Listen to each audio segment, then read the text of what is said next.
ओम शांति। 28 जून 2022 के महावाक्य हैं, मीठे बच्चे, तुम ब्रह्मा मुख वंशावली ब्राह्मणों को बेहद के बाप से 21 जन्मों का पूरा वर्षा लेने के लिए श्रीमत पर जरूर चलना है। प्रश्न, तुम बच्चे कौन सी तैयारी कर रहे हो? तुम्हारा प्लान क्या है? उत्तर, तुम अमर लोक में जाने के लिए तैयारी कर रहे हो। तुम्हारा प्लान है भारत को स्वर्ग बनाने का। तुम अपने ही तन मन धन से इस भारत को स्वर्ग बनाने की सेवा में लगे हो। तुम बाप के साथ पूरे मददगार हो। अहिंसा के बल से तुम्हारी नई राजधानी स्थापन हो रही है।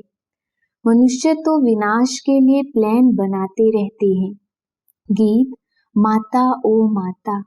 ओम शांति। यह महिमा किसकी सुनी? दो माताओं की। एक तो बाप की महिमा होती है, तुम मात पिता। निराकार की भी ऐसी महिमा होती है, तुम मात पिता। क्योंकि पिता है तो माता भी जरूर होगी। तुम जानते हो परम पिता परमात्मा को जब सृष्टि रचनी होती है तो माता जरूर चाहिए। बाप को तो आना ही है कोई साधारण तन में। शिव जयंती व शिवरात्रि गाई जाती है। जरूर परमपिता परमात्मा अवतार लेते हैं। इसलिए नई रचना रचने के लिए, पुरानी रचना का विनाश करने के लिए। ब्रह्मा द्वारा ही रचना रचनी है। लौकिक बाप भी हद का ब्रह्मा है। वह अपनी स्त्री द्वारा हद की रचना रचते हैं, तो उनको बच्चे ही मात पिता कहेंगे। सभी तो नहीं कहेंगे तुम मात पिता हम बालक तेरे, क्योंकि यह तो बहुत बच्चों का क्वेश्चन है। प्रजापिता ब्रह्मा को है ढेर बच्चे, तो जरूर ब्रह्मा मुख कमल से ब्राह्मण कुल अथवा ब्राह्मण वर्ण बेहद के बाप ने रचा होगा। उनकी हुई मुख की पैदाइश, उस माँ बाप की होती है कुख की पैदाइश। वह यह महिमा कर नहीं सकेंगे। यह महिमा है ही बेहद के माँ बाप की। तुम मात पिता, आपने आकर हमको अपना बनाया है। बस आपसे हमको स्वर्ग के 21 जन्म सुख घनेरे मिलते हैं। तो ब्रह्मा मुख द्वारा तुम शिव बाबा के पोत्रे पोत्रियां हो गए। ब्रह्मा की मुख वंशावली जगत अम्बा सरस्वती बनती है। भारत में गाते हैं तुम मात पिता, तो जरूर जगत अम्बा जगत पिता चाहिए। उनके मुख द्वारा ही तुम धर्म के बच्चे बने हो। वर्षा तुमको शिव बाबा से मिलता है, इस ब्रह्मा से नहीं। जिसमें प्रवेश हुआ, जिसको माँ कहा जाता है, माँ से वर्षा नहीं मिलता है। वर्षा हमेशा बाप से मिलता है। तुमको भी वर्षा बेहद के बाप से मिल रहा है। भक्ति मार्ग में जो गायन होता आया है, तो जरूर फिर उनको आना ही पड़े। बच्चे बहुत दुखी हैं। दुख धाम के बाद सुख धाम आना है। सतयुग में है सतो प्रधान सुख, फिर त्रेता में कुछ कम, 2 कला कम कहेंगे। द्वापर कलयुग में उससे कम होता जाता है। अब इस चक्र को तो फिरना ही है। बच्चे जानते हैं बेहद का बाप ही स्वर्ग की रचना रचते हैं। उनको जरूर पहले सूक्ष्म वतन में रचना पड़े, क्योंकि ब्रह्मा तो जरूर चाहिए। ब्रह्मा को भी शिव बाबा एडॉप्ट करते हैं। कहते हैं तुम मेरे हो। यह भी कहता है बाबा मैं आपका हूँ। तो ब्रह्मा वलद शिव हो गया। शिव बाबा के 3 बच्चे, तीनों की बायोग्राफी बतलाते हैं। यह व्यक्त ब्रह्मा अव्यक्त बनता है। तुम भी व्यक्त ब्रह्मा की औलाद, फिर अव्यक्त औलाद बनते हो। ये बड़ी गुह्य बातें हैं। परमपिता परमात्मा विश्व का रचयिता है। पहले पहले रचता है स्वर्ग। बाप से वर्षा तो स्वर्ग का मिलना चाहिए ना। अभी हम नर्क में हैं। वर्षा तो जरूर तब दिया होगा जब हमको रचा होगा। बाप कहते हैं अभी हम रच रहा हूँ, 5000 वर्ष पहले भी मैंने ऐसे ही आकर ब्रह्मा द्वारा ब्राह्मण कुल को रचा था। यह जो रुद्र ज्ञान यज्ञ है, उनकी ब्राह्मण ही संभाल कर सकते हैं।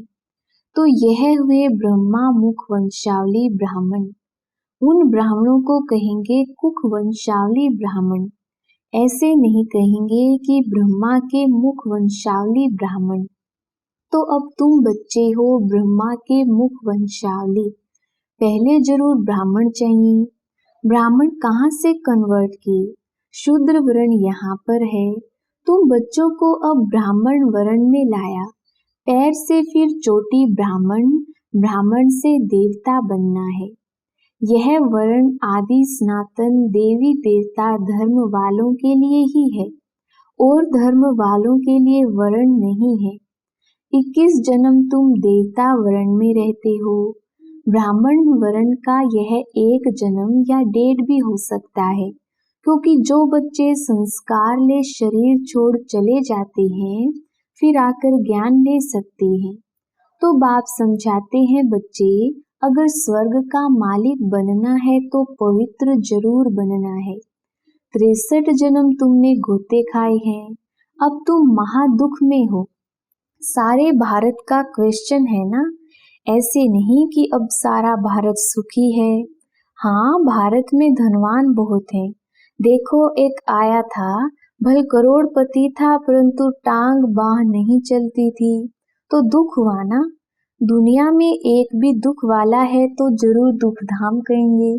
सतयुग में एक भी दुखी नहीं होता। भारत सुख धाम था। किसने स्वर्ग को रचा? बाप ने। हम बच्चे हकदार हैं। 5000 वर्ष पहले भी हम स्वर्ग में जरूर थे। कहते हैं क्राइस्ट से 3000 वर्ष पहले गीता सुनाने आई, तो 5000 वर्ष का टाइम हुआ ना। 2000 वर्ष क्राइस्ट के और 3000 वर्ष उनके आगे। तो अब गीता सुनाने आया है ना। बरोबर देवता धर्म भी प्राय लोप है। तुम बच्चे हो पांडव, जिनों का सहायक है गीता का भगवान। वह है निराकार। शास्त्रों में भी है रुद्र ज्ञान यज्ञ, वास्तव में है शिवरात्रि, शिव जयंती। रुद्र जयंती व रुद्र रात्रि नहीं कहती, शिवरात्रि क्यों कहती हैं? अभी बेहद की रात्रि घोर अंधियारा है ना। बाप कहते हैं, मैं आता हूँ बेहद की रात के समय। अब दिन होने वाला है। मेरा जन्म प्राकृतिक मनुष्यों सदृश नहीं होता है। कृष्ण ने तो माँ के गर्भ महल से जन्म लिया। अब तुम बच्चे जानते हो, उस मात पिता से स्वर्ग के सुख घनेरे मिल रहे हैं। दुनिया तो जानती नहीं कि स्वर्ग और नर्क किस चिड़िया का नाम है। अब तुम यहाँ पढ़ने आए हो, श्रीमत पर चलते हो। श्रीमत पर चलने से तुम स्वर्ग के श्री लक्ष्मी नारायण बनते हो। सत्युग के मालिक हैं तो जरूर कलयुग के अंत में उनका 84वां अंतिम जन्म होगा। तब राजयोग सीखे होंगे। सिर्फ एक तो नहीं, सारा सूर्यवंशी घराना राजयोग सीखता है। जो आकर बेहद के बाप से सूर्यवंशी चंद्रवंशी राज्य का वर्षा ले रही है। बाप कहते हैं, अब तुम मुझसे पवित्र रहने की प्रतिज्ञा करो, क्योंकि मैं पवित्र दुनिया की स्थापना करता हूँ। 63 जन्म तुम पतित बनते आए, इसलिए दुखी हुए हो। स्वर्ग में तो बहुत सुखी थे। ये भारत जो कोड़ी मिसल है, फिर हीरे मिसल बनेगा। यह एक ही बाप है जो कहते हैं, मैं तुमको फिर से राजयोग सिखलाने आया हूँ। बेहद का बाप कहते हैं, तुम ये अंतिम जन्म पवित्र बनो। इस माँ बाप से तुमको अमृत पीना है, विष पीना छोड़ना है। काम चिता से उतर, ज्ञान चिता पर बैठो। श्रीमत तुमको मिलती है। जिनको वर्षा लेने का निश्चय नहीं है, वह कहते, बाबा विष छोड़ना तो बड़ी मुसीबत है। अरे, तुमको 21 जन्म सुख की प्राप्ति होती है, उसके लिए तुम यह नहीं छोड़ सकते हो। भक्ति जप तप आदि करने से हद का सुख मिलता है। बेहद का सुख बेहद के बाप से मिलता है। बाप कहते हैं मैं साधुओं का भी उद्धार करता हूँ, क्योंकि शिव बाबा को ना जानने के कारण सदगति को कोई भी नहीं पाते हैं। वापिस घर में भी कोई जा नहीं सकते। अगर बाप के घर का रास्ता जानते तो वहाँ आवे जावे ना। सभी को पुनर्जन्म लेना ही है, सतो रजो तमो में आना ही है। अभी तो है झूठी माया झूठी काया। जिसने धर्म स्थापन किया उनके नाम पर ही शास्त्र निकलते हैं, जिसको धर्म शास्त्र कहते हैं।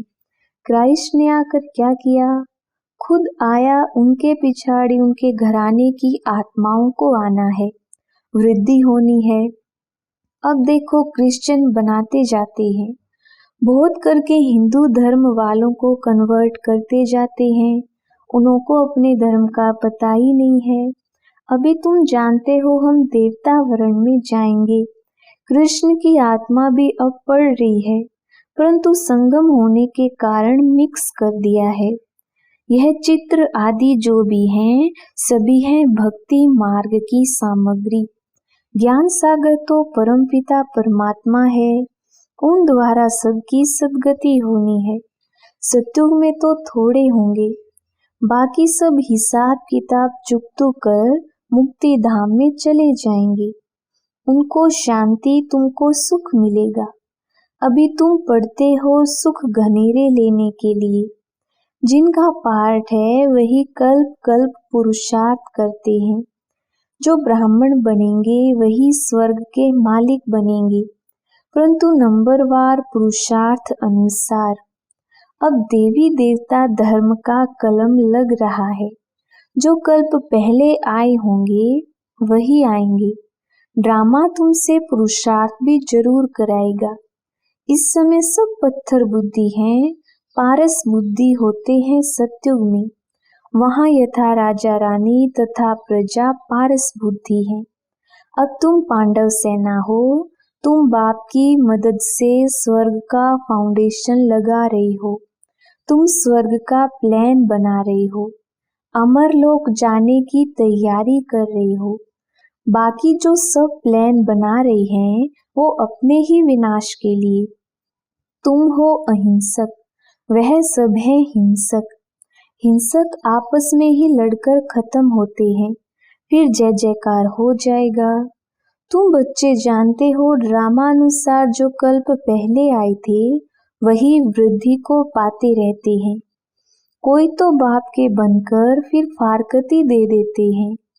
बाप कहते हैं अगर तुम श्रीमत पर चलेंगे तो सूर्यवंशी महाराजा महारानी बनेंगे। यहाँ तो मेहनत की बात है। भल वह बहुत ढंग से शास्त्रों की कथाएं सुनाते हैं, सो तो सुनते आए। सुनते सुनते नरकवासी होते गए, कलाएं कमती होती गई। भल कहते हैं पति ही ईश्वर है, फिर भी गुरु करते हैं। कला कमती होती है ना। सृष्टि को तमो प्रधान बनना ही है। बाप आत्माओं से बात करते हैं। बाप कहते हैं मीठे बच्चे अब तुम्हारे 84 जन्म पूरे हुए। अब देही अभिमानी भव, मामेकम याद करो। अच्छा, मीठे मीठे सिकिलधे बच्चों प्रति माता पिता बाप दादा का याद प्यार और गुड मॉर्निंग। रूहानी बाप की रूहानी बच्चों को नमस्ते। हम रूहानी बच्चों की रूहानी बाप दादा को याद प्यार गुड मॉर्निंग और नमस्ते जी। धारणा के लिए मुख्य सार। पहला पॉइंट, सच्चे सच्चे ब्राह्मण बन इस रुद्र ज्ञान यज्ञ की संभाल भी करनी है और साथ साथ जैसे व्यक्त ब्रह्मा अव्यक्त बनता है ऐसे अव्यक्त बनने का पुरुषार्थ करना है। दूसरा पॉइंट, 21 जन्मों तक सुखी बनने के लिए इस एक जन्म में बाप से पावन रहने की प्रतिज्ञा करनी है। काम चिता को छोड़ ज्ञान चिता पर बैठना है। श्रीमत पर जरूर चलना है। वरदान। सतगुरु द्वारा प्राप्त हुए महामंत्र की चाबी से सर्व प्राप्ति संपन्न भव। विस्तार। सतगुरु द्वारा जन्मते ही पहला पहला महामंत्र मिला, पवित्र बनो योगी बनो। यह महामंत्र ही सर्व प्राप्तियों की चाबी है। अगर पवित्रता नहीं, योगी जीवन नहीं, तो अधिकारी होते हुए भी अधिकार की अनुभूति नहीं कर सकते। इसलिए यह महामंत्र सर्व खजानों के अनुभूति की चाबी है। ऐसी चाबी का महामंत्र सतगुरु द्वारा जो श्रेष्ठ भाग्य में मिला है, उसे स्मृति में रख सर्व प्राप्तियों से संपन्न बनो। स्लोगन। संगठन में ही स्वयं की सेफ्टी है, संगठन के महत्व को जानकर महान बनो। मातेश्वरी जी के अनमोल महावाक्य। मनुष्य प्रश्न पूछते हैं कि सृष्टि की आदि कैसे हुई। वो तो इतना ही जानते हैं कि सृष्टि की आदि हमारे धर्म से ही हुई है। इब्राहिम वाले, इस्लाम वाले कहेंगे हमारे धर्म से सृष्टि शुरू हुई। क्रिश्चियन फिर अपने समय पर आदि समझते हैं, बौद्धी फिर अपने धर्म से आदि समझते हैं, और मुस्लिम कहेंगे हमारे धर्म से आदि हुई है, और भारतवासी फिर अपने धर्म से आदि समझते हैं। फिर दिखलाते हैं सृष्टि के आदि में आदमी कैसे बनाए हैं। शुरू में पहले हड्डियों से आदमी बनाया गया। फिर ऐसे दिखलाते हैं कि पहले हवा थी, फिर उनसे श्वास बनाया गया, फिर लंस बनाई, फिर मनुष्य बना। ऐसे ही पहला आदमी बना, बाद में सारी सृष्टि पैदा हुई। अब यह है मनुष्यों की सुनी सुनाई बातें, परंतु अपने को तो स्वयं परमात्मा बता रहे हैं कि असूल में सृष्टि कैसे पैदा हुई। वास्तव में परमात्मा तो अनादि है, तो यह सृष्टि भी अनादि है। उस अनादि सृष्टि की आदि भी परमात्मा द्वारा ही हुई। देखो, गीता में है भगवानुवाच, जब मैं आता हूँ तो सारी आसुरी दुनिया का विनाश कर दैवी दुनिया की स्थापना करता हूँ। अर्थात कलयुगी तमोगुणी अपवित्र आत्माओं को पवित्र बनाता हूँ। तो पहले परमात्मा के सृष्टि के आदि में ब्रह्मा विष्णु शंकर 3 रूप रचे। फिर ब्रह्मा और सरस्वती द्वारा दैवी दुनिया की स्थापना की। तो गोया सृष्टि की आदि ब्रह्मा से शुरू हुई, जिस ब्रह्मा को क्रिश्चियन एडम और सरस्वती को ईव कहते हैं, और मुस्लिम में फिर डाडा आदम बीबी कहते हैं। अब वास्तव में यथार्थ बात यह है, परंतु इस राज को ना जानने के कारण एक ही ब्रह्मा को अलग अलग नाम दे दिए हैं। जैसे परमात्मा को कोई गॉड कहते हैं, कोई अल्लाह कहते हैं, परंतु परमात्मा तो एक ठहरा। यह सिर्फ भाषा का फर्क है।